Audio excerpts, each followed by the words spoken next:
안녕하세요. 나지막이 읽는 밤입니다. 오늘은 미국 문학의 대표작 위대한 개츠비를 준비했어요. 화려함 속에 감춰진 꿈과 사랑, 그리고 허물을 담은 이야기입니다. 개츠비의 세계를 따라가다 보면 우리 마음속에 자리한 꿈과 열망도 마주하게 되실 거예요. 그럼 천천히 시작해 볼게요. 우리 집안은 이 중서부 도시에서 세대를 이어 살아온 이름 있는 가문이었다. 캐러웨이 집안은 일종의 시족 같은 존재였고 우리는 부클루 공작 가문에서 내려왔다는 전통을 가지고 있었다. 그러나 실제로 우리 가문의 뿌리를 내린 사람은 내 할아버지의 형으로 그는 1851년에 이곳에 와서 남북전쟁에는 대리인을 보내 대신 참전하게 하고 지금도 아버지가 운영하고 있는 철물도매 사업을 시작했다. 나는 그 큰아버지를 직접 본 적은 없지만 아버지 사무실에 걸려있는 다소 거칠게 그려진 초상화 속 모습과 내가 닮았다고들 한다. 나는 1915년에 뉴헤이븐 대학을 졸업했는데 아버지가 졸업한 지 15년 뒤였다. 그 후 나는 대전쟁에 참가했다. 나는 전투의 반격을 철저히 즐겼기에 돌아온 뒤에는 차분히 지낼 수가 없었다.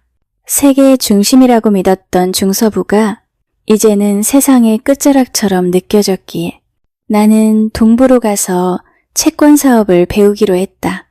내가 아는 사람들 대부분이 그 일을 하고 있었으니 나 하나쯤은 더 보탤 수 있으리라 생각했다. 친척들은 마치 내가 어떤 학교에 들어가는 것처럼 진지하게 의논했고 결국 머뭇거리며 그래, 뭐? 하고 동의했다.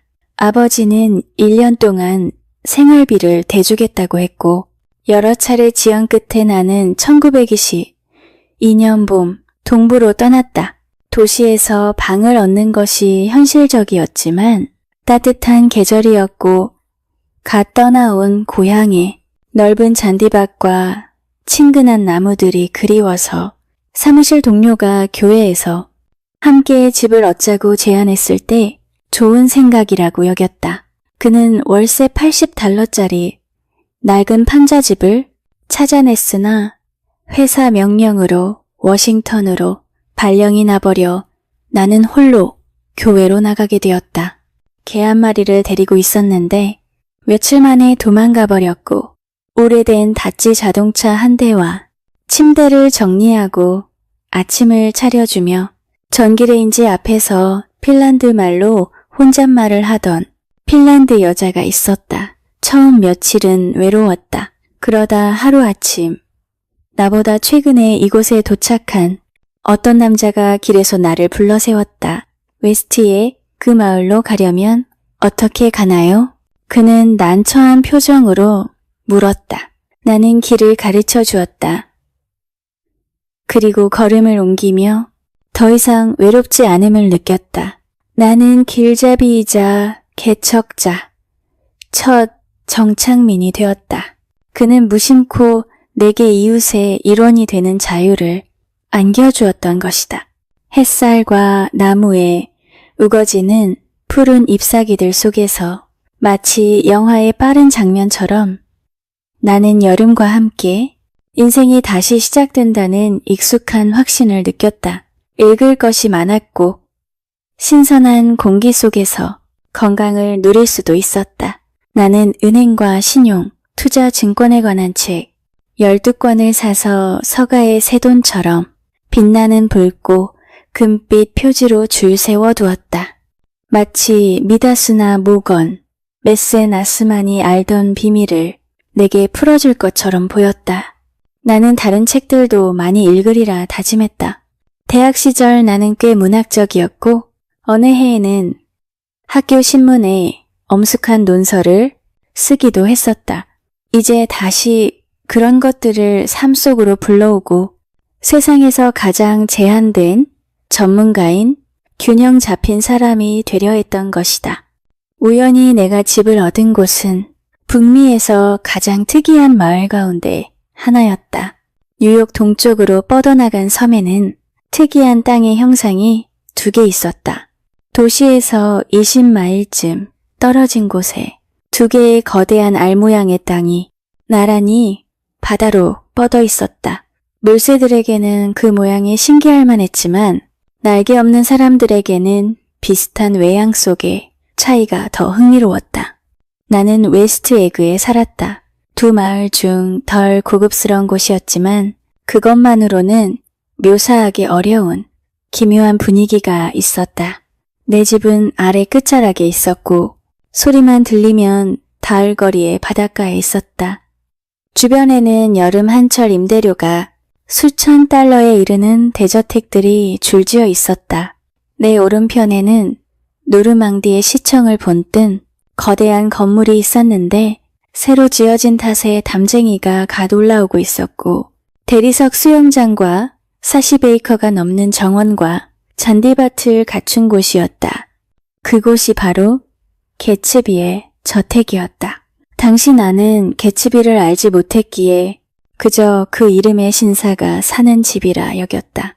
내 집은 보잘것없었지만 덕분에 바다를 내다볼 수 있었고 이웃의 정원도 일부 보였으며 백만장자들과 가까이 지낼 수 있었다. 바다 건너편 이스트에그에는 흰 궁전 같은 저택들이 줄지어 반짝였다. 그의 여름 이야기는 바로 내가 이스트에그로 가서 톰과 데이지 부캐넌 부부와 저녁을 함께하면서 시작되었다. 데이지는 내 사촌 여동생이었고 톰은 대학 동창이었다. 전쟁 직후 시카고에서 이틀을 함께 보낸 적도 있었다. 데이지의 남편은 신체적인 조건도 뛰어났는데 예일대 미식축구에서 가장 유명했던 선수였다. 21살에 이미 최고 기량에 도달해 이후의 삶은 모두 내리막길처럼 느껴지는 그런 부류였다. 그의 집안은 대단히 부유했고 대학 시절부터 돈을 거침없이 쓰는 모습은 늘 사람들의 뒷말이 되곤 했다.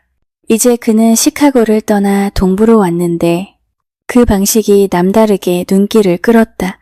예를 들어 그는 레이크 포리스트에서 말을 한 줄이나 데리고 왔다. 같은 세대의 남자가 그런 사치를 누릴 수 있다는 사실이 놀라웠다. 그들이 왜 동부로 왔는지는 알 수 없었다. 1년 동안 프랑스에서 특별한 이유 없이 지내기도 했고 사람들이 모여 폴로 경기를 하거나 부유한 생활을 즐기는 곳이라면 어디든 떠돌아다녔다. 데이지는 이번 이주가 영구적인 것이라고 했지만 나는 믿지 않았다. 그녀의 마음을 꿰뚫어 볼 수는 없었으나 나는 토민을 잃어버린 어떤 경기에 극적인 격정을 찾아 헤매듯 살아가리라는 느낌을 받았다. 따뜻하고 바람 부는 어느 저녁 나는 그들을 만나러 이스트에그로 향했다. 그들의 집은 내가 예상한 것보다 훨씬 화려했다. 붉고 흰 벽돌로 지어진 조지한 양식의 대저택은 만을 내려다보고 있었다. 잔디밭은 해변에서부터 시작해 집 앞 현관까지 이어졌는데 해시계와 벽돌길, 화려한 정원을 가로질러 달려오듯 펼쳐져 있었다. 결국 집에 다다라서는 덩굴에 감싸이며 벽을 타고 오르고 있었다. 집 앞은 프랑스식 창문들이 줄지어 있었고 지금은 햇살을 받아 황금빛으로 빛나며 활짝 열려 있었다. 톰 부캐넌은 승마복 차림으로 현관 앞에 다리를 벌린 채 서 있었다. 그는 대학 시절과 달라져 있었다. 이제 그는 30살가량의 건장한 체격에 짙은 금발을 가진 남자가 되었고 다소 거친 입술과 오만한 태도를 지니고 있었다. 번뜩이는 2 눈은 얼굴 전체를 지배하며 늘 앞으로 내밀듯 공격적인 인상을 주었다. 그의 승마복조차 숨기지 못한 몸은 힘으로 가득 차 있었고 얇은 외투 아래로 어깨가 움직일 때마다 근육이 꿈틀거렸다. 잔인할 정도로 힘이 넘쳐나는 몸이었다. 그의 목소리는 거칠고 허스키한 음색이었는데 이는 사람들에게 까칠한 인상을 더했다. 그는 좋아하는 이에게조차 은근한 멸시를 담아 말했으며 예일대 시절에도 그를 증오하는 이들이 있었다. 내 의견이 최종이라고 생각하지는 마. 그는 늘 그런 식이었다. 내가 더 강하고 더 남자답다고 해서 그렇다고 믿지 말라고. 우리는 같은 사교 클럽에 속해 있었는데 특별히 가까운 사이는 아니었지만 그는 나를 어느 정도 인정하면서도 내가 자신을 좋아해 주기를 바라는 듯 했다. 우리는 잠시 현관에서 햇살을 받으며 이야기를 나눴다. 이 집 괜찮지? 그는 초조하게 눈을 굴리며 말했다. 그는 내 팔을 잡아 빙 돌리더니 손바닥을 펼쳐 정원 전체를 가리켰다.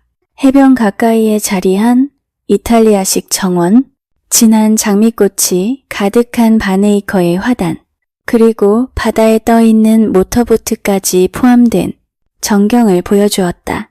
이 집은 원래 석유업자들 메인이 소유했던 곳이야.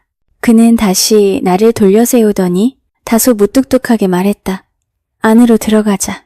우리는 높은 현관을 지나 집 안으로 들어섰다. 안쪽은 장밋빛으로 꾸며진 공간이었고 양쪽 끝에는 프랑스식 창문이 나 있어 바람이 드나들고 있었다. 창문은 활짝 열려 있어 마치 잔디밭이 집 안까지 밀려 들어오는 듯 했고 바람은 커튼을 휘날리며 천장까지 치솟았다가 다시 붉은 용단 위로 물결을 그리며 지나갔다. 그 방에서 꼼짝 않고 있던 것은 단 하나 커다란 소파뿐이었다. 소파 위에는 두 여자가 앉아 있었는데 마치 풍선처럼 가볍게 떠 있는 듯 보였다. 그들은 모두 흰 드레스를 입고 있었고 마치 집 주위를 날아다니다가 막 되돌아온 것처럼 옷자락이 바람에 펄럭였다. 나는 잠시 그 장면에 넋을 잃고 있었다. 바람에 찢기듯 울리는 커튼 소리, 벽에 걸린 그림이 삐걱거리는 소리만이 공간을 채우고 있었다. 잠시 뒤 톰이 뒷문을 닫자 바람이 잦아들었고 커튼과 융단, 그리고 두 여인마저 천천히 가라앉았다. 그중 한 명은 처음 보는 여자였다. 그녀는 소파에 길게 드러누워 있었고 턱을 살짝 들어 무언가 위태롭게 올려놓은 듯한 자세였다. 그녀는 나를 힐끗 보았지만 아무 내색도 하지 않았다. 나는 괜히 방해한 것 같아 사과의 말을 뱉을 뻔했다. 다른 한 명은 사촌 데이지였다. 그녀는 일어나려는 듯 몸을 약간 숙였다가 특유의 매력적인 웃음을 터뜨렸다. 행복해서 몸이 굳어버렸어. 그녀는 마치 농담이라도 한 듯 웃었고 나도 따라 웃으며 다가갔다. 그녀는 내 손을 잡고 반가운 기색을 감추지 않았다. 데이지는 나의 손을 잠시 붙들고 얼굴을 올려다보며 세상에서 가장 보고 싶었던 사람이 바로 나인 듯한 표정을 지었다. 그녀는 늘 그런 식이었다. 그녀는 옆에 있던 여자의 이름이 베이커라고 은근히 알려주었다.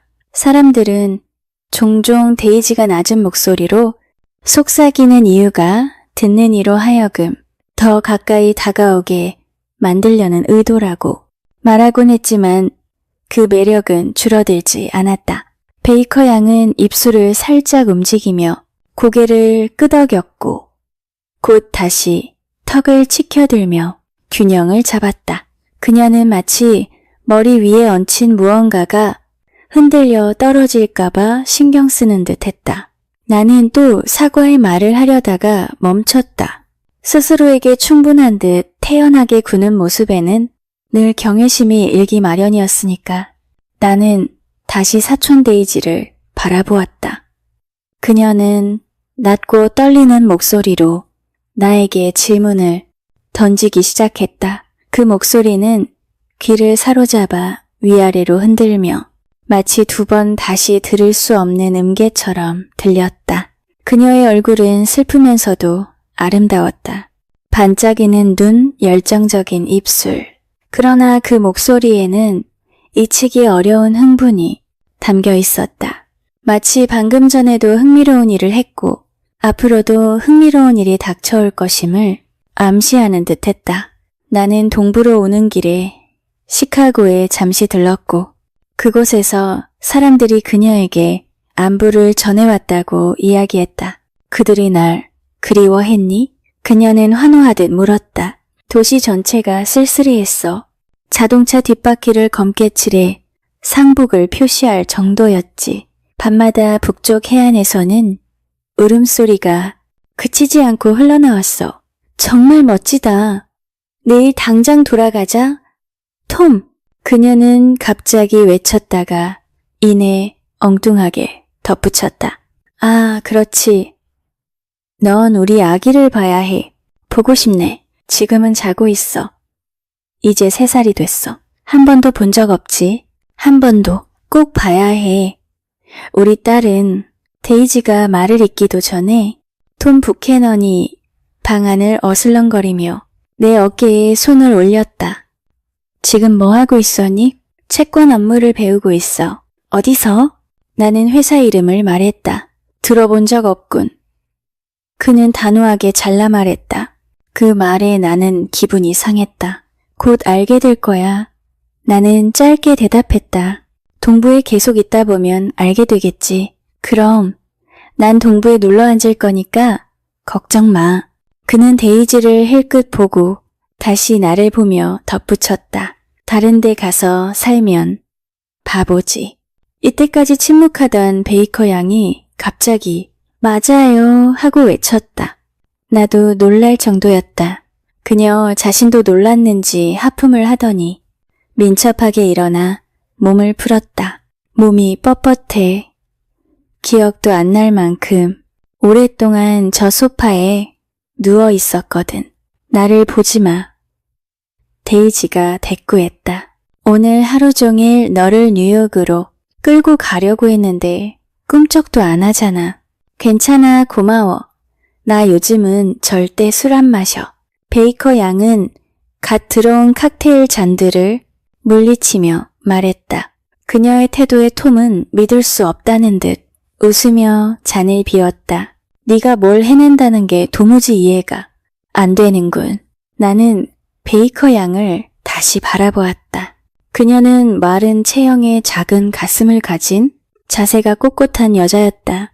어깨를 젖혀 몸을 뒤로 젖히는 모습은 신참 사관학교 생도 같았다.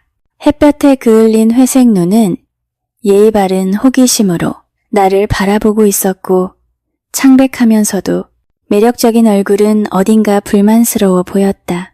어디선가 그녀를 본 듯한 기시감이 스쳤다. 당신 웨스트에그에 산다면서요?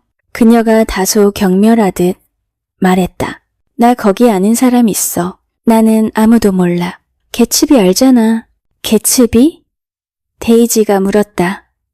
어떤 개츠비? 내가 대답하기도 전에 저녁이 준비되었다. 톰은 내 팔에 힘을 주며 나를 재빨리 식당으로 이끌었다. 두 여자는 느릿하고 우아하게 손을 허리에 얹은 채 우리보다 먼저 붉게 물든 현관으로 나왔다. 저녁 노을을 향해 열린 툇마루에는 작은 촛불 4개가 바람에 흔들리고 있었다. 왜 촛불을 켜둔 거지? 데이지가 눈살을 찌푸리며 손가락으로 촛불을 하나하나 꺼트렸다. 곧 있으면 하지야. 내가 매년 기다리는 게 바로 하지인데 이상하게 항상 놓쳐버리더라. 뭔가 계획을 세워야겠네. 베이커 양이 하품하며 의자에 앉았다. 좋아, 뭐 계획을 세워볼까? 데이지가 내게 도움을 청하듯 고개를 돌렸다. 사람들은 보통 뭘 계획하지? 내가 대답하기도 전에 그녀는 자기 손가락을 들여다보더니 호들갑스럽게 말했다.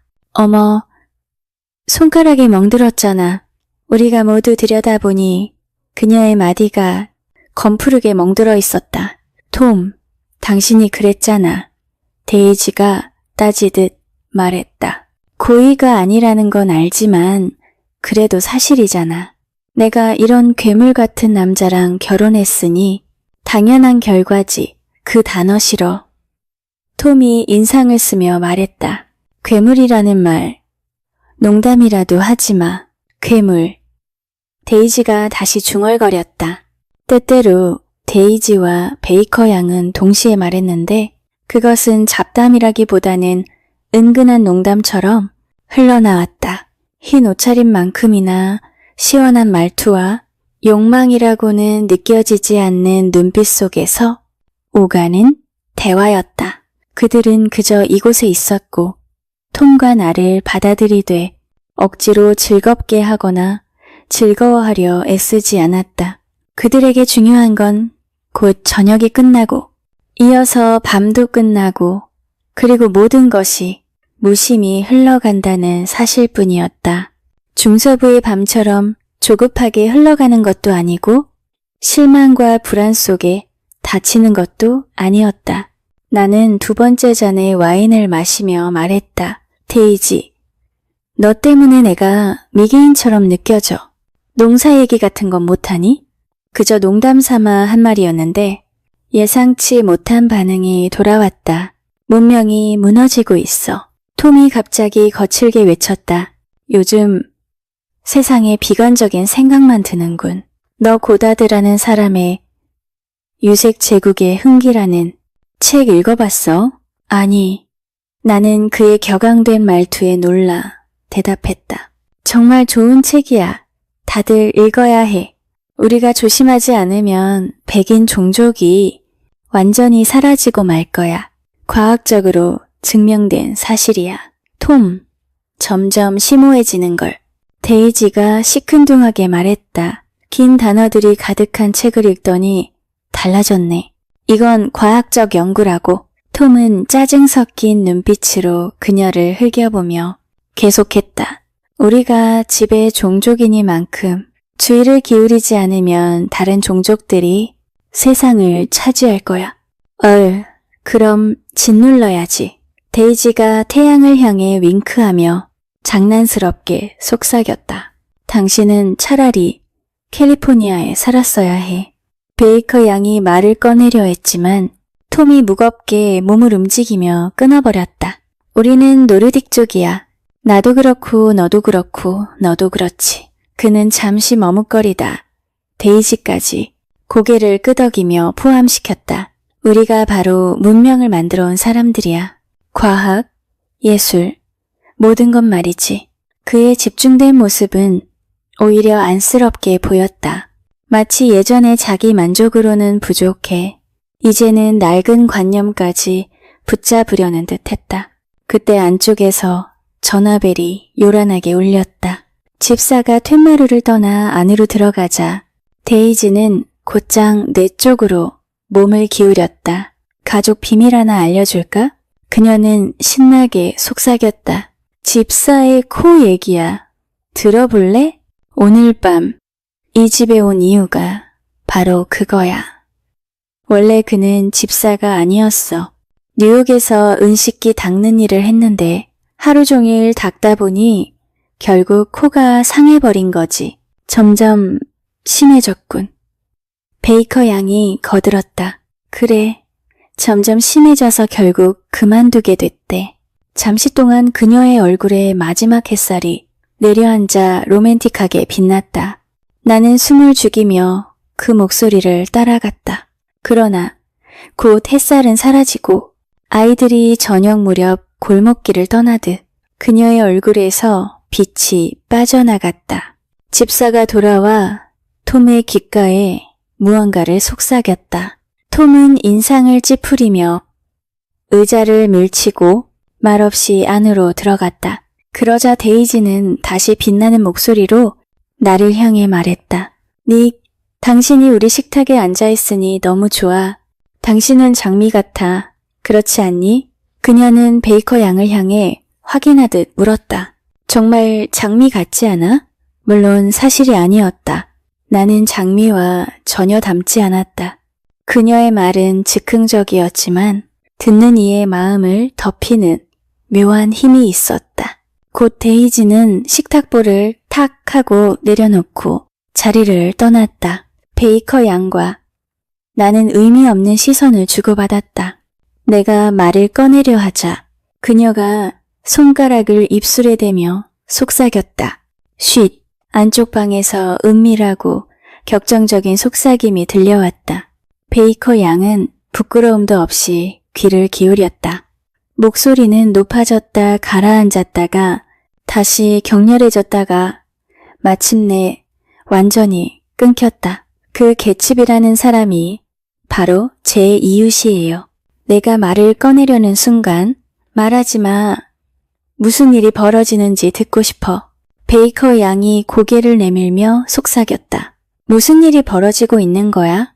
내가 순진하게 물었다. 설마 모르는 거야? 그녀는 정말 놀란 듯 물었다. 다들 아는 줄 알았는데 나는 몰라. 톰한테 뉴욕에 여자가 있어. 여자라니?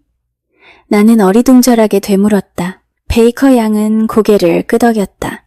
점잖게 굴려면 저녁 식사 시간에는 전화하지 말아야 하는데 말이지. 그렇지 않아? 내가 그 말을 곱씹기도 전에 드레스가 스치는 소리와 구두굽이 바닥을 찍는 소리가 들리더니 톰과 데이지가 다시 식탁으로 돌아왔다. 어쩔 수 없는 일이었어. 데이지는 애써 명랑하게 외쳤다. 그녀는 자리에 앉자마자 베이커 양과 나를 번갈아 바라보았다. 밖을 내다봤는데 너무 로맨틱하더라니까. 잔디밭에 나이팅게일이 날아와 노래하는 것 같았어. 아마도 큐나드나 화이트스타 선박을 타고 건너왔나 봐. 참, 낭만적이지 않니, 톰? 정말 낭만적이지. 톰은 그렇게 말하면서도 불편한 기색으로 나를 향해 말했다. 저녁 먹고 불빛이 남아있다면 마구간을 구경시켜주고 싶어. 또다시 전화벨이 울렸다. 데이지는 단호히 고개를 저었고 그 순간 마구간 이야기도 다른 모든 대화도 사라져버렸다. 나는 불빛이 다시 켜진 촛불을 보며 누군가의 눈을 마주치고 싶지 않으면서도 동시에 모두를 똑바로 보고 싶은 기묘한 충동을 느꼈다. 데이지와 톰이 무슨 생각을 하고 있는지 알 수 없었고 회의적이던 베이커 양조차 그 집요한 전화의 울림을 떨쳐내지는 못하는 듯 했다. 어떤 이들에게는 이런 상황이 흥미롭게 느껴졌을지 모르지만 내 본능은 경찰을 부르고 싶었다. 말이 나온 김에 말하자면 마구간 이야기는 다시 나오지 않았다. 잠시 뒤 톰과 베이커 양은 나란히 서재로 들어갔고 나는 데이지와 함께 툇마루로 나왔다. 깊은 그늘 속에서 우리는 나란히 앉았다. 데이지는 두 손으로 얼굴을 감싸며 눈길을 어둠 속으로 던졌다. 그녀의 마음이 격정으로 흔들리는 것이 느껴져서 나는 딸에 대한 이야기를 꺼냈다. 우린 서로 잘 모르지, 닉. 그녀가 갑자기 말했다. 사촌이긴 해도 네가 내 결혼식에도 안 왔잖아. 그땐 전쟁에서 돌아오기 전이었지. 맞아. 그녀는 잠시 머뭇거리더니 말했다. 난 정말 힘든 시간을 보냈어. 닉, 그래서 세상 모든 게 냉소적으로 보여. 그럴 만한 이유가 있다는 게 분명했다. 나는 그녀가 말을 이을 때까지 기다렸지만 결국 다시 딸 이야기를 꺼낼 수밖에 없었다. 이제는 말을 하고 먹고 다 하겠네? 그래. 그녀는 멍하니 대답했다. 그러다 내 눈을 바라보며 말을 이었다. 닉, 애가 태어났을 때 내가 뭐라고 했는지 들어볼래? 정말 들어보고 싶지? 듣고 싶지? 그럼 말해줄게. 애가 태어난 지 1시간도 안 되었는데 톰은 어디 있는지 알 수도 없었어. 나는 마취에서 깨어나 간호사에게 애가 딸인지 아들인지 물었지. 간호사가 딸이라고 하자 고개를 돌리고 울었어. 그러곤 말했어. 좋아, 딸이라니 다행이야. 이 세상에서 여자가 될 수 있는 가장 좋은 건 예쁘고 작은 바보가 되는 거야. 그녀는 단호하게 말을 이어갔다. 세상은 원래 끔찍해. 다들 그렇게 생각해. 가장 앞선 사람들도 마찬가지야. 나도 알아. 나는 세상 곳곳을 다녀봤고 타보고 다 해봤으니까. 그녀의 눈빛은 반항적으로 반짝였고 비웃음 섞인 웃음을 터뜨렸다. 난 세련됐지. 정말 세련됐어. 그녀의 목소리가 끊기자 나는 방금까지 그녀가 했던 말이 허공에서 부풀었다. 꺼지는 듯한 불안감을 느꼈다. 마치 내게 어떤 감정을 끌어내려는 연극을 본 듯했다. 그리고 잠시 뒤 그녀는 다시 특유의 매혹적인 웃음을 지으며 자신과 톰이 속한 비밀스러운 세계의 일원이 되었다는 듯 미소를 지었다. 집 안에서는 붉게 꾸며진 거실에 불빛이 가득 번지고 있었다. 톰과 베이커 양은 긴 소파의 양끝에 앉아 있었고 그녀는 세터데이 이브닝 포스트를 소리내어 읽어주고 있었다. 단조로운 목소리가 흘러나오며 단어들은 낮게 이어져 마치 자장가처럼 들렸다. 램프 불빛은 그의 장화에 반짝였고 그녀의 노란 머리카락에는 은은히 내려앉아 있었다. 우리가 들어가자 베이커 양은 손을 들어 잠시 침묵을 요청했다. 다음 호에서 이어집니다. 그녀는 잡지를 탁자 위에 던지며 말했다. 그녀는 무릎을 움직이며 몸을 일으켰다. 10시네. 이제 착한 아이는 자야 할 시간이야. 조던은 내일 웨스트체스터에서 대회에 출전해. 데이지가 설명했다. 아, 당신이 조던 베이커군요. 나는 그녀의 이름을 듣고 이제야 어디서 본 적 있는지 깨달았다. 잡지에 실린 사진 속에서 보았던 냉소적인 표정의 그 얼굴이었다. 그녀에 대해 좋지 않은 이야기를 들은 기억도 있었지만 그건 오래전이라 흐릿했다. 잘 자요. 그녀가 부드럽게 인사했다. 내일 8시에 깨워줄 거죠? 네가 일어나기만 한다면 일어날 거예요. 잘 자요, 캐러웨이 씨. 곧 또 봐요. 물론이지. 데이지가 확인하듯 말했다. 오히려 내가 두 사람을 이어주고 싶을 정도야. 자주 와. 닉. 내가 일부러 빨래방에 가두기도 하고 배를 띄워 너희 둘을 밀어내기도 할 거야. 잘 자요. 베이커 양이 계단 위에서 손을 흔들며 말했다. 한마디도 못 들었지만 괜찮은 아가씨야. 잠시 후 톰이 중얼거렸다. 하지만 저렇게 혼자 떠돌아다니게 두면 안 되는데. 누가 두면 안 되는데요? 데이지가 차갑게 물었다. 가족이지. 그녀 가족이라고 해봤자 1000살은 된 이모 한 분뿐이야. 게다가 닉이 잘 돌봐줄 거잖아. 이번 여름에 주말마다 여기서 보낼 거야. 집안의 영향이 그녀에게 좋은 작용을 하겠지. 데이지와 톰은 잠시 서로를 바라보다가 침묵했다. 뉴욕 출신인가요? 내가 서둘러 물었다. 루이빌이야. 우리 하얀 소녀 시절을 함께 보냈지. 정말 순수하고 아름다운 시절이었어. 데이지, 혹시 현관에서 닉과 진지한 대화를 나눴니? 톰이 불쑥 물었다. 내가? 그녀는 나를 보았다. 잘 기억은 안 나는데 아마 노르딕 쪽에 대해 이야기했던 것 같아.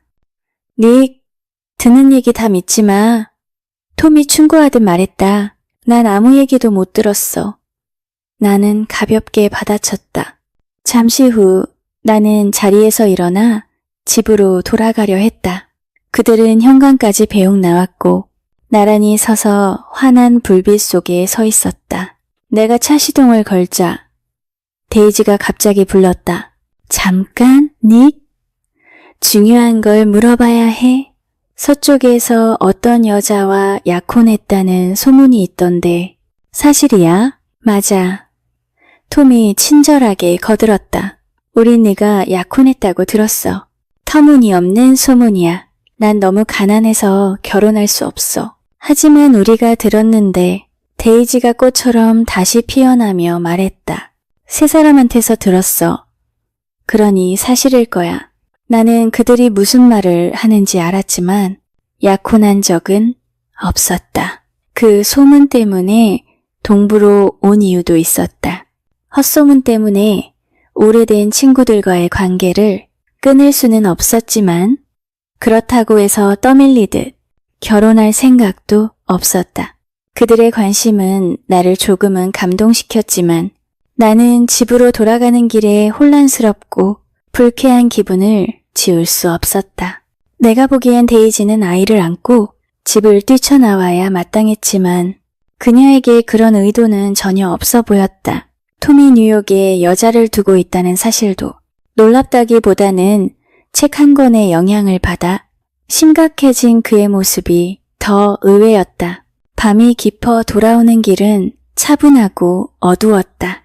달빛이 바다 위를 은빛으로 물들이고 있었고 내 작은 집은 커다란 저택들 사이에서 외딴 섬처럼 서 있었다. 나는 무심코 개츠비의 집 쪽을 바라보았다. 그곳은 불이 모두 꺼져 있어 텅 빈 듯 고요했다. 마치 저 거대한 집이 유령처럼 바다에 가라앉아 있는 것 같았다. 그러나 잔디밭 끝자락에 바다와 맞닿은 쪽에서 나는 한 사람의 모습을 보았다. 개츠비였다. 그는 손을 주머니에 넣은 채 서 있었는데 멀리 뉴욕 쪽 불빛을 바라보고 있는 듯 했다. 처음에는 내가 그에게 말을 걸까 했다. 하지만 그는 어떤 특별한 집중 속에 잠겨 있었고 나는 차마 그 분위기를 깨고 싶지 않았다. 나는 가만히 서서 그를 지켜보았다. 그는 두 손을 뻗어 무언가를 향해 손짓했다. 멀리 물 위에는 하나의 작은 초록 불빛이 반짝이고 있었다. 아마도 만 건너편 부두에 달린 불빛이었을 것이다. 나는 다시 그를 보았지만 개츠비는 더 이상 손을 들고 있지 않았다. 그는 갑자기 어둠 속에 삼켜져 더는 분간할 수 없었다.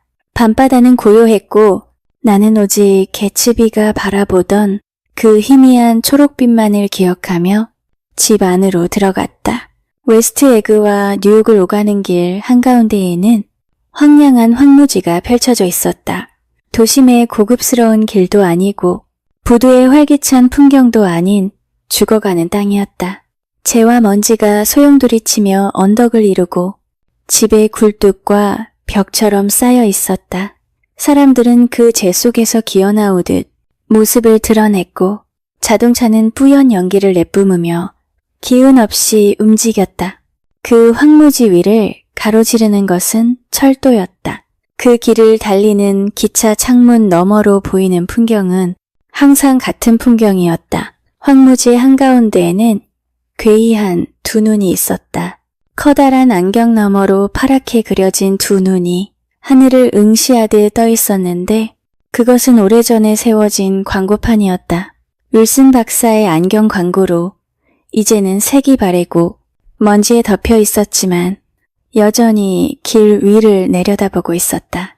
그 눈은 살아있는 듯 했고 마치 세상의 비밀을 지켜보는 눈처럼 보였다.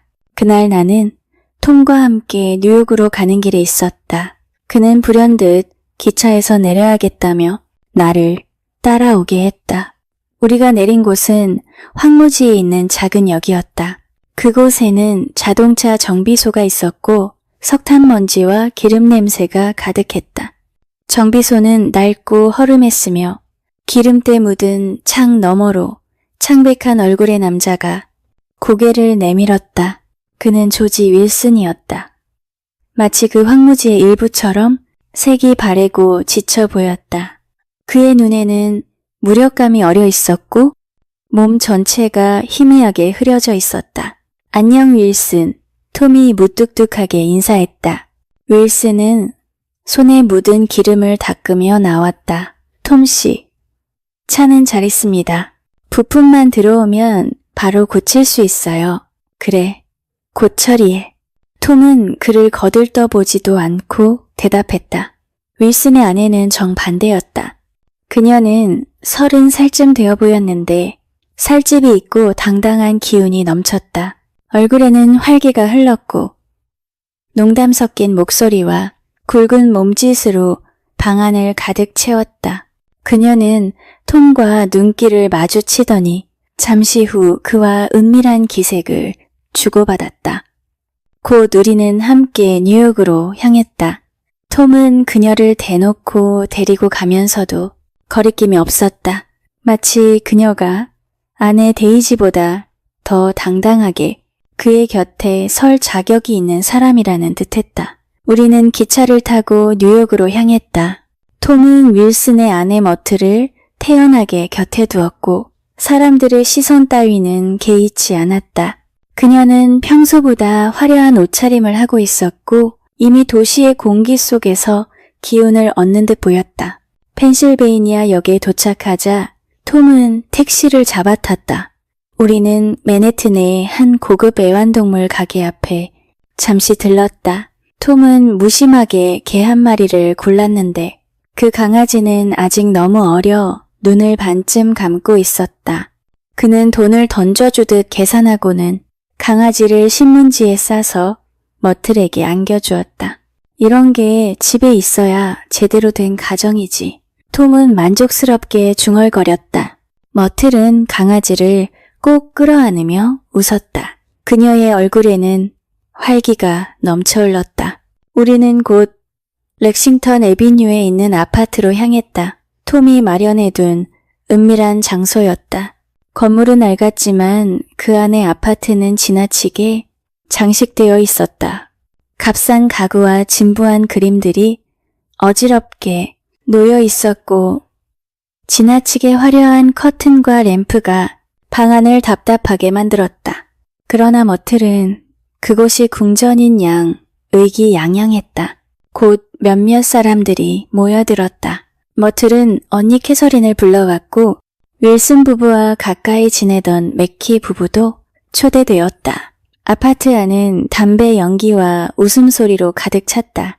머틀은 옷을 갈아입고 나왔다. 그녀는 진홍색 드레스를 입고 있었는데 마치 평범한 기름때 묻은 정비소 주인의 아내가 아니라 도심의 기부인처럼 보였다. 그녀는 몸짓도 달라졌고 목소리도 한층 높아졌다. 방 안의 중심은 그녀였고 그녀의 말과 웃음에 모두가 끌려갔다. 톰과 나는 언젠가 결혼할 거야. 그녀는 자랑스럽게 말했다. 윌슨은 바보 같은 남자일 뿐이야. 그는 내 인생을 바꿀 수 없어. 그녀의 언니 캐서린이 거들었다.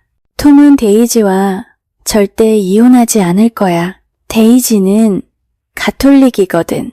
나는 놀라며 톰을 바라보았다. 그는 대꾸하지 않았지만 불편한 기색이 잠시 스쳤다. 술이 돌자 분위기는 점점 시끄러워졌다. 머틀은 무의식적으로 내게 다가와 자신의 삶을 늘어놓았다. 그녀는 톰을 만난 순간을 떠올리며 그와 처음 기차 안에서 마주쳤을 때 이미 자신이 운명적으로 끌렸다고 떠벌렸다. 시간이 흐를수록 그녀의 태도는 점점 오만해졌다. 그녀는 데이지의 이름을 입에 올리며 코웃음을 쳤다. 데이지, 데이지, 데이지. 그녀는 이름을 반복하며 크게 웃었다.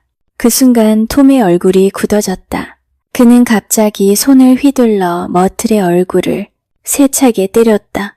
순식간에 방 안이 얼어붙었다. 머틀은 비명을 지르며 코피를 흘렸고 사람들이 허둥지둥 달려들어 그녀를 붙잡았다. 그녀의 웃음은 사라지고 아파트 안에는 서늘한 공기만이 가득했다. 머틀은 소리를 지르며 몸부림쳤고 캐서린과 맥키 부부가 서둘러 달려들어 그녀를 침대에 눕혔다. 그녀의 얼굴은 피로 얼룩졌고 신음소리가 방 안을 채웠다. 모두들 어색하게 분주히 움직였지만 분위기는 이미 산산조각 나 있었다. 나는 혼란스러운 마음으로 방 한쪽에 앉아 있었다. 방금 전까지 웃음과 술기운에 휘말려 있던 나는 이제 갑작스러운 폭력의 잔혹함 앞에서 말문이 막혔다. 방 안에 있던 사람들은 서로를 피해 시선을 돌리며 아무 일도 없었던 것처럼 행동하려 애썼다. 그러나 공기 속에는 불안과 두려움이 짙게 깔려 있었다. 잠시 후 나는 조용히 아파트를 빠져나왔다. 계단을 내려가자 여름밤의 습기 어린 공기가 얼굴을 스쳤다. 도시의 불빛은 여전히 환하게 빛나고 있었지만 내 마음은 무겁고 어지러웠다. 택시를 타고 돌아오는 길, 나는 창밖으로 끝없이 이어지는 불빛들을 바라보았다. 불빛들은 꿈처럼 반짝였지만 그 속에 깃든 허망함을 떨칠 수 없었다. 황무지를 다시 지나칠 때 나는 먼지 속에 서 있는 윌슨의 창백한 얼굴을 떠올렸다. 그와 머틀 그리고 톰과 데이지, 그들의 삶이 서로 뒤엉키며 불길하게 흔들리는 모습이 내 눈앞에 그려졌다. 나는 더 이상 생각할 수 없었다. 그저 침묵 속에서 도시에 묻혀가고 있었다. 그 여름 동안 개츠비의 집에서는 밤마다 음악 소리가 흘러나왔다. 그의 푸른 정원은 별빛 아래 반짝였고 남녀가 저녁별처럼 이곳저곳에서 나타나 와인과 샴페인을 들이켜며 즐겼다. 정오쯤이면 그의 손님들은 다이빙대에서 뛰어내려 바다를 차지했고 그의 두 모터보트는 물결을 가르며 바다 위에 불빛처럼 흰 줄기를 남겼다. 주말마다 그의 롤스로이스는 셔틀버스처럼 손님들을 태워 나르느라 분주했고 그의 스테이션 외건은 열정적인 드라이버가 몰며 도시를 오갔다. 월요일 아침이면 일꾼들이 정원과 집안을 청소하기 위해 서둘러 찾아왔다. 지난밤 파티에서 흘린 병조각, 낡은 샴페인잔, 담배꽁초들이 치워졌다. 매주 금요일 과일 상자가 뉴욕에서 도착했다. 오렌지와 레몬이 산더미처럼 배달되었고 주방 하인들은 그것들을 도려내고 짜내어 주말 내내 술과 함께 내놓았다. 과일 껍질은 파리떼처럼 모여드는 파티 사람들만큼이나 끝없이 쌓였다. 저녁이 되면 오케스트라가 정원에 들어섰다.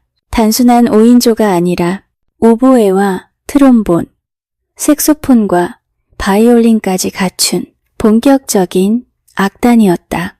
붉은 전등들이 매달려 정원을 물들이면 바람에 흔들리는 빛 아래로 화려한 음악이 쏟아져 나왔다.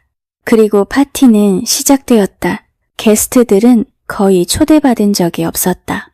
누구든 오면 환영받았다. 어떤 이들은 가볍게 스쳐 지나가듯 들렀고 또 다른 이들은 자리를 잡고 새벽까지 머물렀다.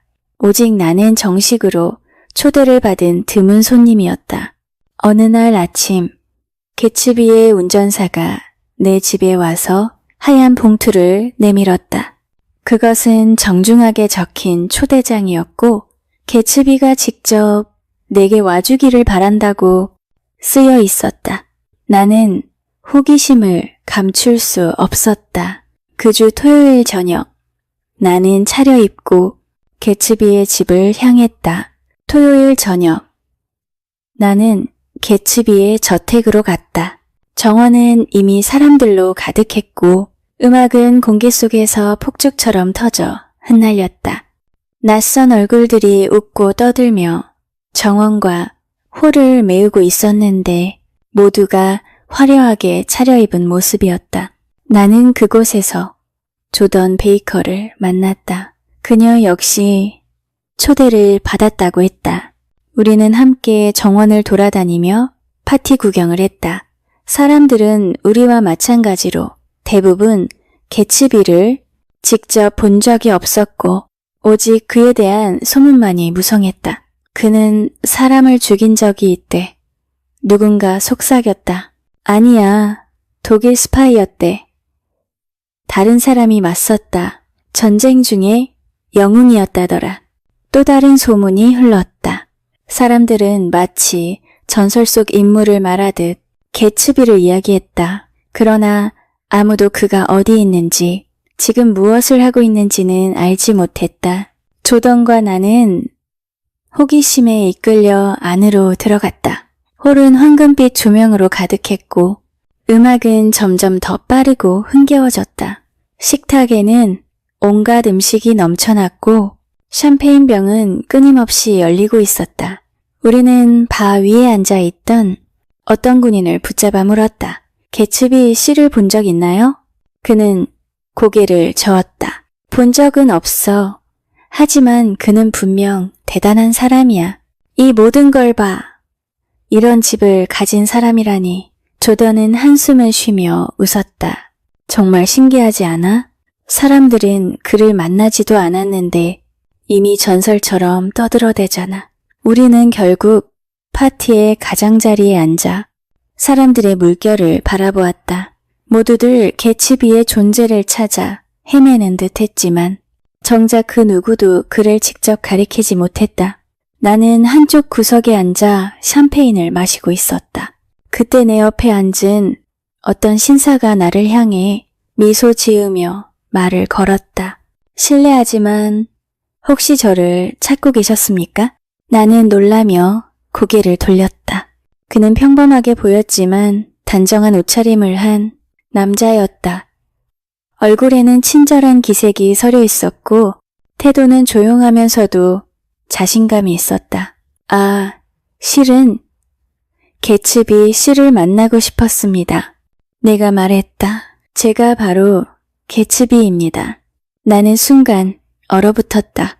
그토록 많은 이야기를 들어왔지만 정작 그를 만난 순간은 예상치 못한 평범함 속에서 찾아왔다. 그는 웃으며 내 당황한 표정을 지켜보다가 손을 내밀었다. 저는 보통 이런 자리에서 손님들과 인사할 시간이 많지 않습니다. 오늘은 직접 찾아주셔서 고맙습니다. 그의 목소리는 낮고 차분했으며 은근히 따뜻했다. 나는 그제야 소문 속 인물과 눈앞의 남자가 같은 사람이라는 사실을 믿게 되었다. 잠시 후 그는 누군가에게 불려가 자리에서 일어섰다. 나는 조던 베이커와 함께 다시 정원으로 나갔고 음악과 춤은 더욱 요란해지고 있었다. 사람들은 서로 얽히고 부딪히며 웃음을 터뜨렸고 샴페인은 끊임없이 흘렀다. 그러나 내 머릿속에는 방금 만난 개츠비의 얼굴이 계속 맴돌았다. 그는 내가 상상했던 신비로운 인물과는 달랐지만 그 안에는 설명할 수 없는 힘이 있었다. 파티는 점점 더 소란스러워졌다. 사람들은 서로 부딪히며 춤을 추었고 음악은 고조되다가 이내 갑작스레 끊어졌다. 누군가 술에 취해 피아노를 두드렸고 다른 사람들은 더 크게 웃으며 소리쳤다. 그때 개츠비가 조던 베이커를 따로 불렀다. 그녀는 잠시 의아한 표정을 짓더니 곧 자리에서 일어나 개츠비와 함께 안쪽 방으로 들어갔다. 나는 홀로 남아 정원을 거닐다가 차가운 밤 공기를 들이마셨다. 사람들은 여전히 개츠비에 대해 온갖 이야기를 떠들어댔다. 그러나 정작 그는 그 모든 소문과 동떨어져 있었다. 그는 차분했고 불필요한 말은 하지 않았으며 은밀한 무언가를 마음속 깊이 감추고 있는 듯 했다. 조던이 돌아왔을 때 그녀의 얼굴에는 놀람과 호기심이 뒤섞여 있었다. 그녀는 내게 무슨 이야기를 들었는지는 말하지 않았다. 다만 언젠가 꼭 다시 말해주겠다고 짧게 속삭였을 뿐이었다. 한밤중이 되자 파티는 서서히 잦아들었다. 손님들은 비틀거리며 택시를 잡거나 자동차에 몸을 싣고 떠났다. 정원에 매달려 있던 붉은 전등은 하나둘 꺼졌고 음악은 희미하게 멎어갔다. 나는 조용히 개츠비의 저택을 떠나며 뒤돌아보았다. 그 화려하고 요란한 집은 금세 어둠 속으로 가라앉아 마치 아무 일도 없었던 듯 고요히 서 있었다. 나는 그 무렵 처음으로 개츠비의 세계에 발을 들여놓았다. 하지만 내 인생 전부를 그곳에 바친 것은 아니었다. 낮에는 여전히 직장에서 일했고 주말마다 가끔 그의 집에 들렀을 뿐이다. 대부분의 날들은 조용히 흘러갔다. 그 무렵 나는 조던 베이커와 자주 어울리게 되었다. 그녀는 언제나 차분하고 태연한 듯 보였지만 가까이 다가갈수록 작은 거짓말들이 눈에 띄었다. 골프 경기에서 규칙을 어겼다는 소문이 있었고 일상에서도 사소한 거짓을 아무렇지 않게 내뱉었다. 하지만 그런 점마저도 그녀의 태도와 조화롭게 어울렸다. 나는 그녀에게 끌리면서도 동시에 신중했다. 내가 세상에 대해 배운 한 가지는 정직하지 않은 사람들을 쉽게 미워하기보다는 그들의 방식에 적응하며 살아간다는 것이었다. 게다가 그 여름 나는 더 큰 사건들 속으로 점점 휘말려 들어가고 있었기에 사소한 의심은 곧 사라져버렸다. 그렇게 나는 개츠비의 집에서 처음 경험한 화려한 밤을 마음에 간직한 채 다시 평범한 일상으로 돌아갔다. 하지만 그 밤 이후 내 삶은 결코 예전과 같을 수 없으리라는 것을 어렴풋이 느끼고 있었다. 그 여름 내내 개츠비의 집에는 수많은 사람들이 드나들었다. 어느 날 아침 나는 그의 손님 명단을 적은 오래된 책장을 본 적이 있었다. 그 속에는 이름들이 빼곡히 적혀 있었는데 어떤 이름은 유명했고 또 어떤 이름은 금세 잊혀질 사소한 사람들이었다. 그들은 모두 그의 파티에 와서 먹고 마시고 춤추다 사라진 이들이었다. 파티 손님 중에는 이스트 에그에서 온 사람들도 있었고 웨스트 에그의 사업가들과 예술가들도 있었다. 극작가, 영화배우, 증권업자, 도박꾼, 심지어 범죄자로 소문난 이들도 그 명단에 올라 있었다. 개츠비의 집은 그야말로 온갖 부류의 사람들이 섞여드는 장소였다. 어느 날 아침 개츠비가 갑자기 나를 불러냈다. 그는 특유의 단정한 차림으로 서 있었고 그의 차는 이미 길가에 대기하고 있었다. 햇살에 반짝이는 노란 차는 마치 거대한 놀이기구처럼 화려했다. 오늘은 함께 점심을 하러 가시죠. 개츠비가 말했다. 나는 그의 제안을 흔쾌히 받아들였다. 우리는 곧 길을 달려 뉴욕으로 향했다. 우리는 맑게 개인 아침 햇살 속에서 차를 몰고 달렸다. 개츠비의 차는 눈부신 노란색으로 마치 햇빛을 담아내듯 빛났다. 길을 따라 차들이 밀려 있었지만 그는 능숙하게 차선을 바꾸며 속도를 냈다. 한동안 우리는 말없이 달렸다. 그러다 개츠비가 갑자기 내 쪽으로 몸을 기울이며 입을 열었다. 아마 내가 어떤 사람인지 잘 모르실 겁니다. 그래서 직접 말씀드리는 게 좋을 것 같군요. 그는 잠시 말을 멈추더니 단호한 어조로 계속했다. 나는 중서부에서 태어나 부유한 부모에게 자랐습니다. 그러나 부모님은 일찍 돌아가셨고 나는 온 세상을 여행하며 교육을 받았죠. 옥스퍼드에서 공부했는데 그것은 집안의 오래된 전통이었습니다. 그는 차를 몰면서도 내 눈을 똑바로 바라보았다. 마치 내가 믿지 않을까 두려운 듯 한마디 한마디를 힘주어 말했다. 그리고 유럽을 돌아다니며 보석을 캐고 사냥을 하고 예술을 감상했습니다. 그러나 전쟁이 일어나자 나는 군에 자원했습니다. 그곳에서 여러 번 훈장을 받았고 한 번은 적의 사격 속에서 전우들을 구해내기도 했습니다. 나는 속으로 의심이 일었다. 그의 말은 지나치게 완벽했고 마치 미리 준비해둔 이야기처럼 들렸다.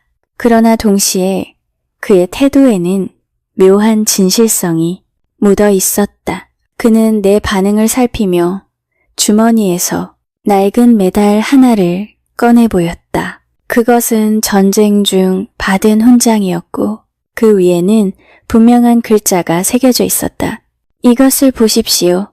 그리고 이건 내 옛날 사진입니다. 그는 또 다른 작은 사진을 내게 건넸다. 사진 속에는 젊은 개츠비가 군복을 입은 채 다른 장교들과 함께 서 있었다. 배경은 옥스퍼드 대학의 정원이었다. 나는 그제야 그의 말이 전부 거짓은 아닐 수도 있음을 깨달았다. 그의 삶에는 여전히 베일이 드리워져 있었지만 동시에 그 속에 분명한 무언가가 있었다. 우리는 맨해튼에 도착해 한 식당으로 들어갔다. 그곳은 낮에도 어둡고 호화롭게 꾸며진 장소였으며 손님들은 대부분 뭔가 수상쩍은 일을 하는 듯한 사람들이었다. 개츠비는 익숙한 듯 자리로 나를 이끌었고 곧 어떤 남자가 다가왔다. 그는 나보다 나이가 많아 보였고 작은 눈과 큰 머리를 가진 특이한 인상이었다. 그의 이름은 울프심이었다. 개츠비가 소개해주자 그는 두툼한 손을 내밀며 나를 바라보았다. 개츠비가 당신 얘기를 많이 했습니다. 그는 낮고 부드러운 목소리로 말했다. 듣자 하니 믿을 만한 분 같군요. 나는 애써 웃으며 그의 손을 잡았다. 그러나 그의 눈빛에는 불길한 기운이 서려 있었다. 우리가 앉아 그는 갑자기 이야기를 꺼냈다. 내가 지난번에 한 일을 알고 계십니까? 전쟁 직후 월가에서 벌어진 일 말입니다. 나는 단 하루 만에 세상을 바꿨죠. 미국의 금융체계를 뒤흔들었다니까요. 그의 말투는 자랑스러웠지만 동시에 불온하게 들렸다.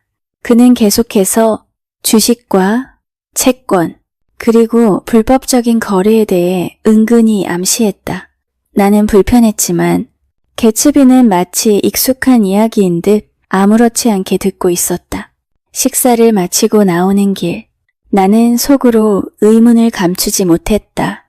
개츠비와 이런 인물이 가까운 사이라니 그의 정체는 더욱 알 수 없게 느껴졌다. 그는 과연 누구이며 어떤 삶을 살아온 것일까? 그날 오후 나는 조던 베이커를 만났다. 그녀는 개츠비가 자신에게 털어놓은 이야기를 들려주었다. 개츠비와 데이지는 예전부터 서로 알고 있었어. 조던이 조용히 말했다. 그때는 루이빌에서였지. 데이지는 아직 18살이었고 세상 모든 남자들이 그녀의 집을 찾아왔어. 군인들도 줄지어 방문했는데 그중 한 명이 바로 개츠비였어. 조던의 목소리는 낮고 진지했다. 그들은 서로 깊이 사랑했어. 하지만 전쟁이 시작되면서 개츠비는 떠나야 했지. 데이지는 오랫동안 그를 기다렸지만 결국 집안과 주변 사람들의 압력 속에서 톰 부캐넌과 결혼했어. 결혼식 날 데이지는 술에 취해 울면서 개츠비가 보낸 편지를 손에 쥐고 있었대. 하지만 아침이 되자 모든 걸 억누르고 마치 아무 일 없었던 것처럼 결혼식을 치른 거야. 나는 놀라 말을 잇지 못했다. 조던은 고개를 끄덕이며 말을 이었다. 개츠비는 지금도 데이지를 사랑해. 그가 이런 저택을 짓고 화려한 파티를 여는 이유는 단 하나야. 언젠가 데이지가 이곳에 나타나기를 바라는 거지. 그녀가 그의 집 건너편에 살고 있다는 걸 알고 매일 밤 저 초록빛 불을 바라보며 기다려온 거야. 나는 가슴이 뭉클해졌다. 모든 화려함과 소문, 그 불가사의한 삶의 이면에는 단 하나의 단순하고 순수한 열망이 있었다. 조던은 내 눈을 똑바로 보며 덧붙였다. 개츠비는 너에게 부탁하고 싶어해. 네가 데이지를 집으로 초대해주면 그곳에서 우연히 그녀를 만나고 싶어 하는 거야. 그날 밤 나는 집으로 돌아왔는데 개츠비의 저택은 여느 때처럼 눈부시게 밝아 있었다. 그러나 음악은 없었고 그 거대한 집은 텅 빈 듯 고요했다. 어둠 속에서 그 집은 마치 잠시 숨을 죽이고 있는 듯 보였다. 개츠비는 정원에서 나를 기다리고 있었다. 그는 다소 초조해 보였고 얼굴에는 기대와 불안이 동시에 어려 있었다. 내일 혹시 그가 말을 꺼냈다. 당신이 데이지를 집으로 초대해주면 안 되겠습니까? 차 한잔하러 말입니다. 나는 그의 떨리는 목소리를 느낄 수 있었다. 그토록 많은 사람들 앞에서도 태어나던 그가 지금은 한 여인을 떠올리며 이렇게 불안해하고 있었다. 좋습니다. 내가 대답했다. 내일 오후면 어때요? 개츠비의 얼굴이 환히 빛났다. 그는 고맙다고 말했지만 곧 다시 불안한 표정으로 바뀌었다. 혹시 집이 좀 초라하지 않을까요? 내가 정원사들을 보내 꽃을 잔뜩 가져오게 하겠습니다. 그럴 필요 없어요. 내가 웃으며 말했다. 그저 간단히 차를 마시면 됩니다. 그러나 그는 안심하지 못하는 듯 보였다. 그의 마음은 이미 내일로 달려가 있었고 모든 것을 완벽하게 준비하고 싶어 했다. 다음 날 오후 나는 집을 정리하며 데이지를 기다렸다. 비가 내리고 있었고 회색 하늘은 더욱 침울해 보였다. 개츠비는 일찌감치 도착해 있었는데 그는 평소에 태어난 모습과 달리 불안에 차 있었다. 시계를 들여다보고 창문을 왔다 갔다 하며 안절부절 못했다. 혹시 오지 않으면 어떡하죠? 그는 조급하게 물었다. 곧 올 겁니다. 내가 대답했다. 잠시 후 자동차 소리가 들렸고 데이지가 도착했다.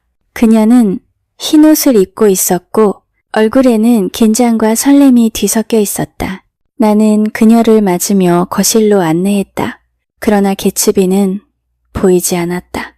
순간 나는 그가 도망쳐버린 게 아닐까 생각했다. 하지만 문이 열리더니 그가 젖은 얼굴로 들어왔다. 그는 우산을 쥔 채 마치 길 잃은 아이처럼 서 있었다. 순간 방 안의 공기는 숨막힐 정도로 무거워졌다. 데이지는 머뭇거리며 소파에 앉았고 개츠비는 손끝을 떨며 말을 꺼냈다. 오랜만입니다. 그의 목소리는 낮고 떨렸지만 그 속에는 오래된 감정이 스며 있었다. 데이지는 그를 올려다보며 조심스럽게 미소 지었다. 정말 오래간만이에요.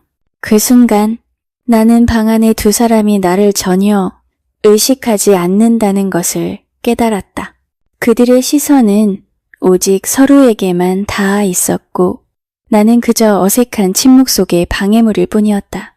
나는 자리를 피해 부엌으로 나가 커피를 준비했다. 잠시 뒤 돌아왔을 때 방 안의 분위기는 바뀌어 있었다. 두 사람은 어느새 웃고 있었고 긴장했던 공기는 사라지고 있었다.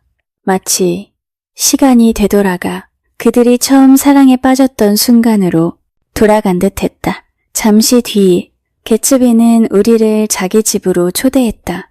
비가 그치고 공기는 촉촉했고 길은 은은히 빛나고 있었다. 우리는 그의 저택에 도착했다. 웅장한 문이 열리자 정원과 집 전체가 마치 궁전처럼 눈앞에 펼쳐졌다. 데이지는 숨을 삼키며 넋을 잃은 듯 바라보았다. 개츠비는 집안을 구석구석 보여주었다. 금빛 샹들리에가 빛나는 홀, 끝이 보이지 않는 복도, 호화로운 가구들, 그리고 방마다 쌓여있는 값비싼 장식품들. 데이지는 감탄을 멈추지 못했다. 마침내 그는 옷장 문을 열어젖혔다. 수많은 맞춤 셔츠가 색색의 무늬로 쌓여 있었다. 개츠비는 그것들을 무심히 꺼내 침대 위에 던졌다. 하늘빛, 연분홍빛, 은빛, 황금빛의 셔츠들이 방 안에 쏟아지듯 흩어졌다. 그 광경을 보던 데이지는 갑자기 얼굴을 두 손으로 가리고 울음을 터뜨렸다. 이 셔츠들이 너무 아름다워서 그동안 내가 잃어버린 시간이 아쉬워서. 그녀의 목소리는 흐느낌 속에 섞여 떨렸다. 개츠비는 그녀를 바라보며 아무 말도 하지 못했다. 그의 눈에는 오직 그녀만이 있었고 지금 이 순간을 위해 살아온 세월이 느껴졌다. 창문 너머로는 바다가 보였고 저 멀리 초록빛 불이 여전히 깜박이고 있었다. 그러나 이제 그 불빛은 더 이상 멀고 아득한 희망이 아니라 눈앞에서 숨쉬는 현실이 되어가고 있었다. 우리는 서재와 음악실, 정원을 둘러보았다. 방마다 화려함이 가득했지만 그 모든 것의 의미는 단 하나였다. 데이지에게 보여주기 위해, 그녀 앞에서 빛나기 위해 존재하는 것이었다. 개츠비와 데이지는 나란히 앉아 있었다. 그들의 얼굴에는 오래 묻어 두었던 감정이 서서히 드러났다. 나는 그들 사이에 흘러넘치는 기류를 느꼈고 더 이상 내가 이 자리에 머무르는 것은 방해라는 것을 깨달았다. 피아노 연주자가 불려와 음악을 연주하기 시작했다. 부드러운 멜로디가 흐르자 두 사람은 어린 시절 연인처럼 웃음을 나눴다. 개츠비는 그녀를 바라보며 마치 세상의 모든 소원을 다 이룬 사람처럼 보였다. 나는 조용히 자리에서 일어나 집을 빠져나왔다. 정원에는 아직 비의 냄새가 남아있었고 프리페는 물방울이 반짝였다. 길을 걸으며 나는 개츠비를 떠올렸다. 그가 꿈꾸던 것은 이제 더 이상 먼 희망이 아니었다. 데이지는 그의 곁에 있었고 그 순간만큼은 그 모든 기다림과 갈망이 보답받는 듯했다. 그러나 내 마음 어딘가에는 설명할 수 없는 불안이 스며들고 있었다. 어느 날 기자 한 명이 개츠비의 저택을 찾아왔다. 그는 단순히 호기심으로 개츠비를 인터뷰하러 온 것이었다. 개츠비의 이름은 이제 웨스트 에그를 넘어 널리 퍼져 있었고 소문은 점점 더 기묘하게 변해갔다. 어떤 이들은 그가 독일 황제와 친분이 있다고 했고 어떤 이들은 그가 범죄 조직을 운영한다고 했다. 그러나 진실은 달랐다. 개츠비의 본래 이름은 제임스 개츠였다. 그는 중서부의 가난한 농가에서 태어났고 16살이 되기 전 이미 집을 떠났다. 부모는 가난했지만 그는 더 큰 삶을 꿈꿨다. 그의 진짜 삶은 어떤 날 우연히 된 코디라는 백만장자와 만난 순간부터 달라졌다. 호수에 떠있던 코디의 요트에 다가간 소년 개츠는 재빨리 기지를 발휘해 자신을 돕게 해달라며 접근했다. 그때부터 그는 코디의 곁을 따라다니며 호화로운 세계를 처음 맛보았다. 그러나 코디가 남긴 막대한 재산은 개츠비에게 돌아오지 않았다. 그래도 그는 그때 본 삶을 결코 잊을 수 없었다. 그 이후로 개츠비는 자신을 다시 빚어내듯 새로 만들었다. 그는 더 이상 제임스 개츠가 아니었고 언젠가 반드시 부와 성공을 거머쥐리라 다짐했다. 어느 토요일 오후 톰 부캐넌이 2명의 친구와 함께 개츠비의 저택을 찾았다. 그는 늘 그렇듯 오만한 태도로 정원에 서서 저택을 둘러보았다. 이곳이 바로 요즘 소문에 오르내리는 곳이군. 톰이 비웃듯 말했다. 별의별 사람들이 다 모인다고 하더니 정말 별난 집이야. 개츠비는 최대한 정중하게 그들을 맞이했지만 톰의 태도에는 노골적인 적대감이 묻어 있었다. 데이지는 얼마 후 합류했는데 그녀의 얼굴에는 여전히 설렘과 두려움이 교차했다. 그날 밤 파티는 여느 때처럼 화려하게 열렸다. 그러나 데이지는 전과 달리 즐기지 못했다. 사람들의 웃음소리와 춤, 끝없는 샴페인 잔. 속에서 그녀는 점점 얼굴이 굳어갔다. 개츠비는 애써 그녀를 즐겁게 하려 했지만 톰의 존재가 모든 것을 무겁게 만들고 있었다. 데이지는 그 무리 속에서 점점 위축되었고 개츠비는 초조해졌다. 파티가 끝난 후 개츠비는 나를 붙잡고 절망에 찬 얼굴로 말했다. 데이지는 예전처럼 나를 사랑해. 단지 다시 그때로 돌아가기만 하면 돼. 다 지워버리고 모든 걸 처음부터 다시 시작할 수 있어. 나는 잠시 그를 바라보았다.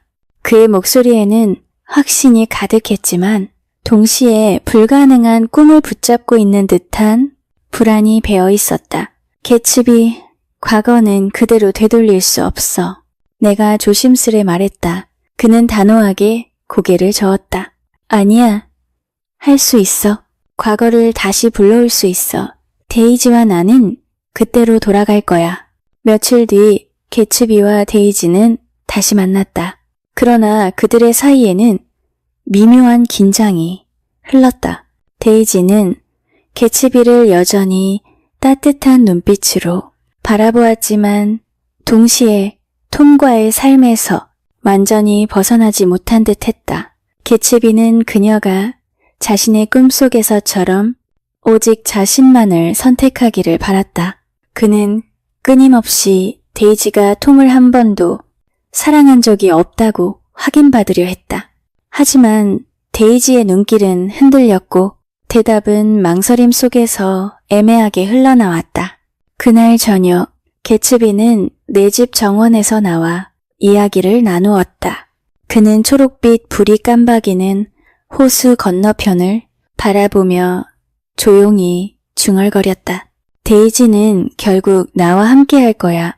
내가 그녀를 기다린 모든 시간은 헛되지 않았어. 곧 다시 예전처럼 될 거야. 나는 그의 목소리에서 꺼지지 않는 열망과 동시에 결코 이룰 수 없을지도 모른다는 불안한 메아리를 들었다.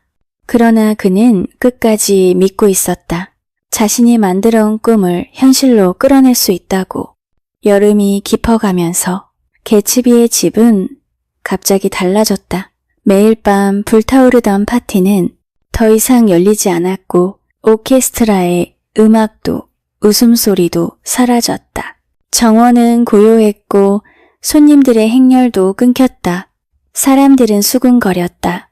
개츠비가 파티를 끝냈다더라. 그러나 나는 곧 그 이유를 알게 되었다. 그의 모든 마음은 이제 오직 데이지에게만 쏠려 있었다. 더 이상 낯선 손님들을 불러 모을 필요가 없었다. 그는 단 하나의 만남만 원했다.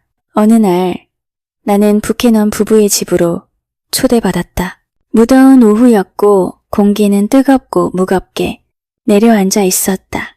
그곳에는 데이지와 톰 그리고 조던 베이커가 있었고 잠시 후 개츠비도 모습을 드러냈다. 집안은 정적에 휩싸여 있었고 어딘가 불길한 기운이 감돌았다. 톰은 억눌린 분노를 드러내며 개츠비를 노려보았고 데이지는 초조한 듯 눈길을 피했다. 개츠비는 차분해 보였지만 그의 눈은 데이지에게만 고정되어 있었다. 점점 더 더워지던 그 오후, 우리는 뉴욕으로 가자는 제안을 했다. 그렇게 해서 6명이 차를 나누어 타고 도시로 향하게 되었다. 우리는 뜨거운 태양 아래 뉴욕으로 향했다. 공기는 무겁고 숨막히듯 내려앉았고 차 안은 끈적한 열기로 가득했다. 도중에 주유소 앞을 지나가자 윌슨이 우리를 불러세웠다. 그는 창백한 얼굴로 기름때 묻은 손을 흔들며 말했다. 이제 이곳을 떠나려고 합니다. 머틀과 함께 서쪽으로 갈 겁니다. 그의 목소리에는 절박함이 서려 있었다. 나는 순간 머틀의 얼굴을 떠올렸고 곧 긴장이 감돌았다. 톰은 이를 악물며 대답했지만 마음속 깊은 불안이 스쳤을 것이다. 우리는 결국 맨해튼 플라자 호텔에 도착했다. 무더위를 피하려고 잡은 방은 눅눅했고 창밖으로는 시끄러운 거리 소음이 들려왔다. 모두가 짜증에 휩싸여 있었고 긴장된 공기가 방 안을 짓눌렀다. 드디어 톰이 입을 열었다. 개츠비, 당신 의도는 뭔가? 내 아내를 빼앗으려는 건가? 개츠비는 눈빛을 굳히며 단호히 말했다. 데이지는 당신을 사랑하지 않았어. 단 한 번도. 방 안의 공기가 얼어붙었다. 톰은 벌떡 일어나 얼굴을 붉혔다. 헛소리 마. 우리 사이에 있었던 일들을 다 부정할 수는 없어. 결혼 생활의 기억도 아이도 있는데 말이야. 데이지는 두 사람 사이에서 떨며 입술을 깨물었다.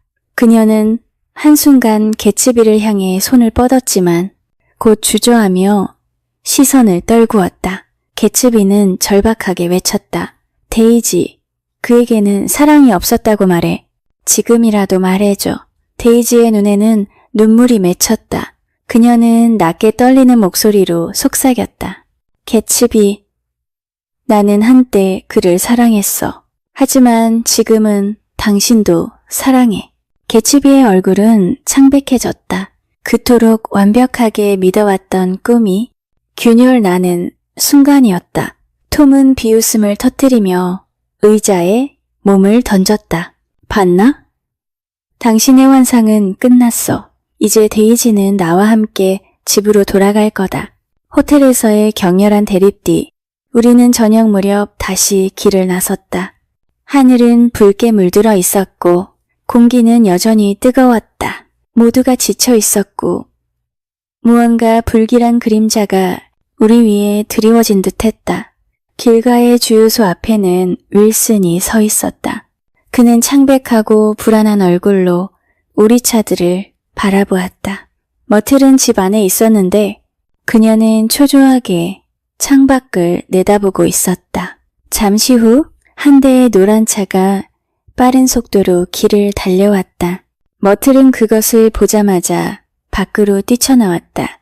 그녀는 도움을 구하려는 듯 팔을 흔들었지만 순간 차가 그녀를 덮쳤다. 모든 것이 순식간에 일어났다. 그녀의 비명소리가 공기 속에 흩어지고 몸은 도로 위에 쓰러졌다. 차는 멈추지 않고 그대로 달려 사라졌다.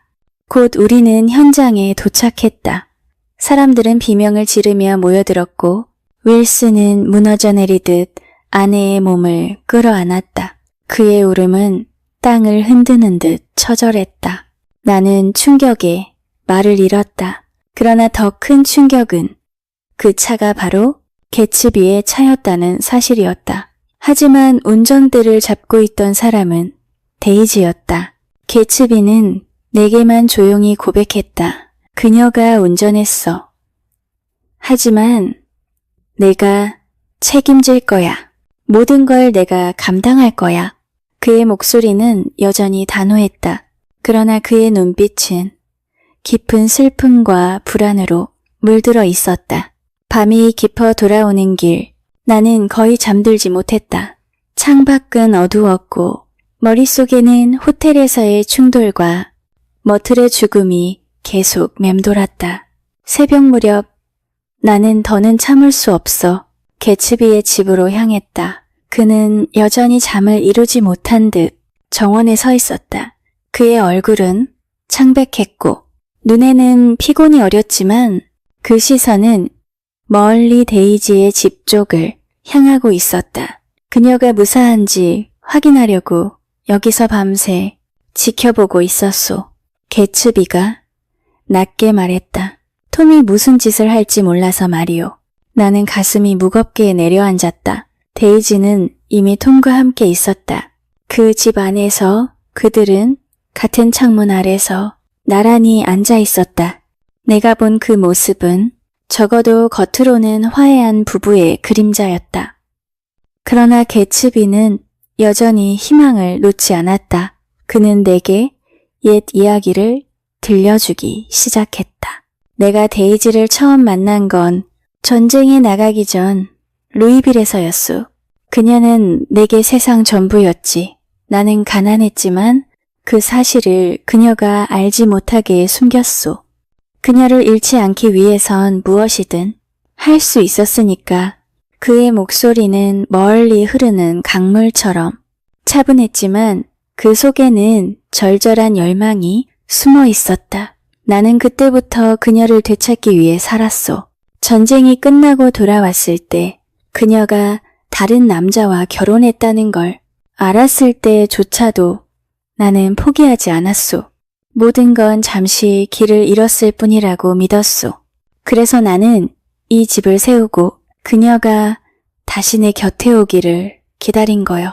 그는 손을 떨며 담배에 불을 붙였고 어둠 속에서 연기가 피어올랐다. 나는 그의 얼굴을 바라보았다. 그는 한 여인을 위해 온 인생을 바친 사람이었고 지금도 과거의 환영을 현실로 되돌릴 수 있다고 믿고 있었다. 그러나 내 마음속에는 깊은 슬픔과 두려움이 자리 잡았다. 아침이 밝아오자 나는 개츠비와 함께 저택 안으로 들어갔다. 그는 여전히 데이지에게서 전화가 오기를 기다리고 있었다. 오늘은 분명 연락이 올 거야. 그는 단호하게 말했다. 우리가 함께 떠날 수도 있어. 다시 시작할 수 있지. 나는 아무 말도 할 수 없었다. 그의 눈빛 속에는 여전히 희망이 살아 있었지만 그것은 어쩌면 결코 이루어질 수 없는 희망이라는 걸 나는 알고 있었다. 잠시 후 나는 직장에 가기 위해 자리를 떠나야 했다. 현관을 나서기 전 나는 개츠비를 바라보며 말했다. 개츠비, 넌 그 누구보다 가치 있는 사람이야. 네 삶은 헛되지 않았어. 그는 나를 향해 희미하게 미소 지었다. 그것이 내가 그를 본 마지막 모습이 될 줄은 그때는 알지 못했다. 그날 오후 개츠비는 수영장으로 내려갔다. 여름 내내 단 한 번도 사용하지 않았던 수영장이었다. 햇살은 뜨겁게 내리쬐었고 물은 반짝이며 고요히 그를 맞이했다. 그는 물 위에 떠올라 하늘을 바라보며 여전히 데이지의 전화를 기다리고 있었다. 한편 주유소에서 머트를 잃은 윌슨은 절망에 사로잡혀 있었다. 그는 아내의 죽음 뒤 점점 이성을 잃어가며 범인이 누구인지 알아내려 애썼다. 사람들의 속삭임은 결국 그를 개츠비의 집으로 이끌었다. 그 오후 늦게 정원은 고요했다. 수영장 위에는 개츠비가 떠 있었고 그의 몸은 미동조차 없었다. 멀리서 총성이 울렸고 뒤이어 또 한 번의 소리가 메아리쳤다. 윌슨은 개츠비를 쏜 뒤 스스로 목숨을 끊었다. 저택은 깊은 침묵에 잠겼다. 떠들썩하던 파티와 음악, 화려한 불빛은 사라지고 그 자리에는 오직 차가운 고요만이 남아있었다. 개츠비가 세상을 떠난 후 그의 저택은 순식간에 황폐해졌다. 늘 파티에 몰려들던 사람들은 어디로 갔는지 흔적도 없이 사라졌다. 전화는 울리지 않았고 초대장을 기다리던 이들도 더 이상 찾아오지 않았다. 나는 홀로 장례식을 준비해야 했다. 처음에는 개츠비와 가까웠던 사람들에게 연락을 했다. 그러나 그 누구도 오려하지 않았다. 수많은 밤을 그의 집에서 술과 음악으로 즐기던 이들은 이제 그의 죽음을 외면했다. 데이지와 톰은 이미 도시를 떠나 있었다. 그들은 아무 흔적도 남기지 않았고 어디로 갔는지도 알 수 없었다. 개츠비가 가장 원했던 사람은 끝내 오지 않았다. 결국 장례식에 참석한 이는 나와 몇몇 하인, 올리브빛 얼굴의 소년, 그리고 먼 곳에서 어렵게 찾아온 개츠비의 아버지뿐이었다.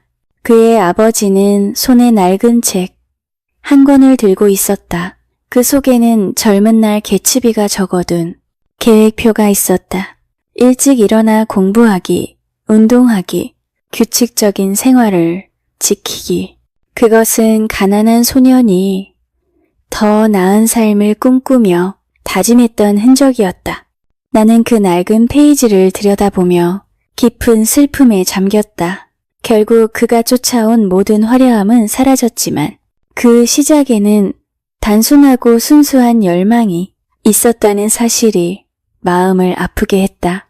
장례식 날 비가 내리고 있었다. 초라한 무덤가에는 몇 안 되는 사람들이 모였다. 나는 하인들과 개츠비의 아버지, 그리고 올리브빛 얼굴을 한 소년과 함께 조용히 서 있었다. 그것이 전부였다. 나는 그 순간 수많은 밤 그의 정원에서 웃고 떠들던 군중들을 떠올렸다. 그 화려한 파티에 모여들었던 얼굴들은 이제 그림자처럼 사라졌고 그를 위해 남은 사람은 아무도 없었다. 오직 몇 사람만이 그의 마지막 길을 지켰다. 장례가 끝난 후 나는 한동안 웨스트에그에 머물렀다. 하지만 곧 이곳이 나를 더 이상 붙잡을 수 없다는 것을 알았다. 나는 동부의 삶에 환멸을 느꼈다.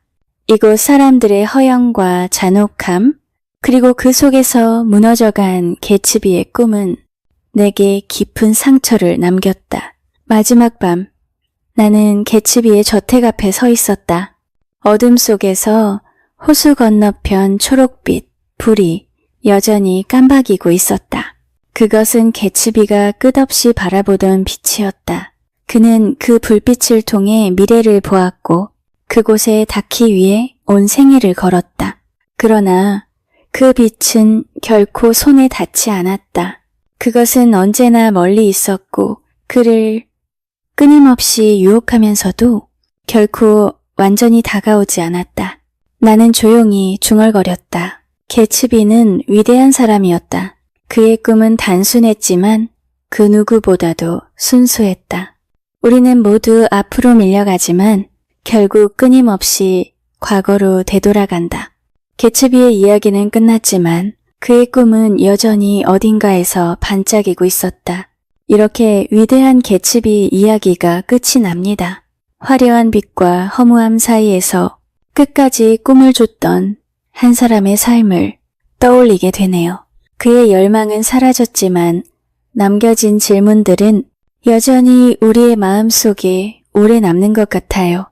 오늘도 함께 해주셔서 감사합니다. 편안한 밤 되세요.